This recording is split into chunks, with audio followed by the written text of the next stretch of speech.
ज़िंदगी की पहेली समझनी कुछ मुश्किल है ना? क्योंकि हम सबकी अलग अलग परिभाषाएं हैं ज़िंदगी को लेकर। हमारा सबका एक अलग नज़रिया है इस ज़िंदगी को देखने का। जिनको सफलता मिलती है उनके लिए ये ज़िंदगी पॉजिटिव है, और जिनको असफलता मिलती है उनके लिए ये ज़िंदगी नेगेटिव बन जाती है।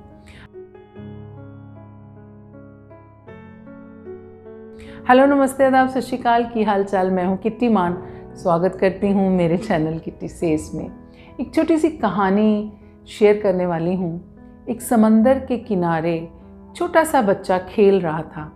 अचानक से एक लहर आती है और उसकी चप्पल अपने साथ ले जाती है। बहुत गुस्से में वो बच्चा रेत पर अपनी उंगली से लिखता है कि ये समंदर चोर है। दूसरे किनारे पे कुछ मछुआरे मछलियाँ पकड़ने आते हैं।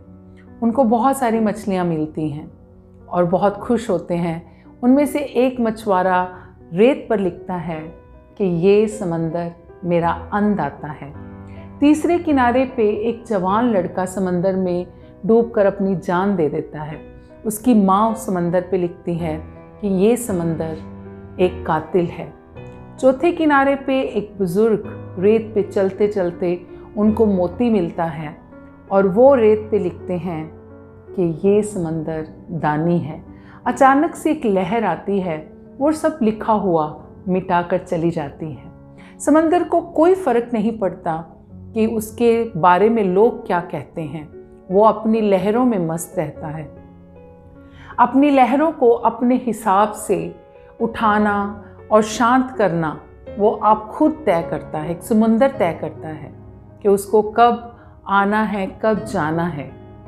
अगर आपने विशाल बनना है, समंदर की तरह विशाल बनना है, तो लोगों के कहने पर या लोगों के फैसले पर अपनी ज़िंदगी नहीं चलानी होगी। अपनी ज़िंदगी को अपने हिसाब से चलाना होगा। जो बीत गया उसका दुख क्यों करना? जो अपना नहीं है, जो हमारे हाथ में नहीं है, उससे हम कुछ सीख सकते हैं, उससे कुछ हम लेसन ले सकते हैं, लेकिन उसका अफसोस नहीं कर सकते क्योंकि हमारे बस में नहीं है। हमारे बस में है हमारा आज जो बहुत इम्पॉर्टेंट है हमारे लिए। मैंने अक्सर लोगों को देखा है कि वो कल और कल में जीते हैं।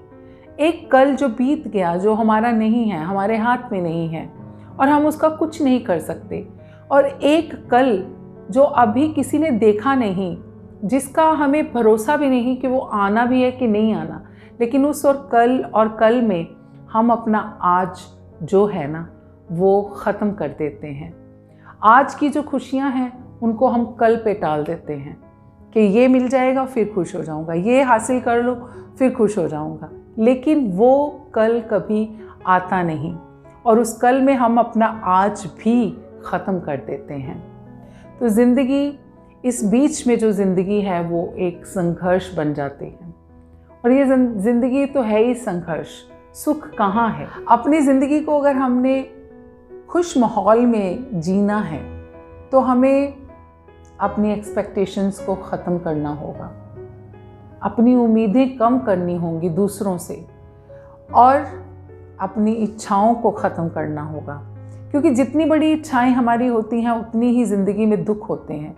जितनी उम्मीदें हम दूसरों से लगाते हैं उतने ज़्यादा दुख हम बटोरते हैं। और अगर ये दोनों चीज़ें हमारी ज़िंदगी में कम हो जाएं तो मुझे लगता है कि दुख भी कम हो जाएंगे और हम अपनी ज़िंदगी को बहुत खुशहाली से जी सकते हैं। लेकिन ऐसा हम नहीं करते हैं। हम अपने आज में, जो हमारा प्रेजेंट है, बहुत इम्पॉर्टेंट है हमारे लिए, हम उसको जीना भूल जाते हैं। हम सोचते हैं कोई बात नहीं, अभी तो बहुत टाइम पड़ा है हमारे पास, फिर खुश हो जाऊंगा। लेकिन वो टाइम जो हमारा निकलता रहता है वो कभी हमारे हाथ नहीं आता। तो अगर अपनी ज़िंदगी में खुश होना है तो अपनी उम्मीदों को कम कीजिए, अपनी इच्छाओं को ख़त्म कीजिए, तब आप अपनी ज़िंदगी को बहुत खुशहाली से जी सकते हैं। किसी ने गालिब से पूछा कि कैसे हो? गालिब ने हंस के जवाब दिया कि ज़िंदगी में गम है, गम में दर्द है और दर्द में मज़ा है और मज़े में हम हैं। ज़िंदगी के दुख सुख तो चलते ही रहेंगे, लेकिन उन सब के बावजूद हमने खुशियाँ कैसे ढूंढनी हैं ये हमारे हाथ में है। और ज़िंदगी आपकी है, फ़ैसला आपको करना है कि आपको कैसी ज़िंदगी चाहिए। अगर आपको मेरी वीडियो अच्छी लगी तो लाइक कीजिए, शेयर कीजिए और मेरे चैनल को सब्सक्राइब भी कीजिए। फिर मिलूंगी नई वीडियो के साथ। Till then bye bye, take care and fall in love with yourself.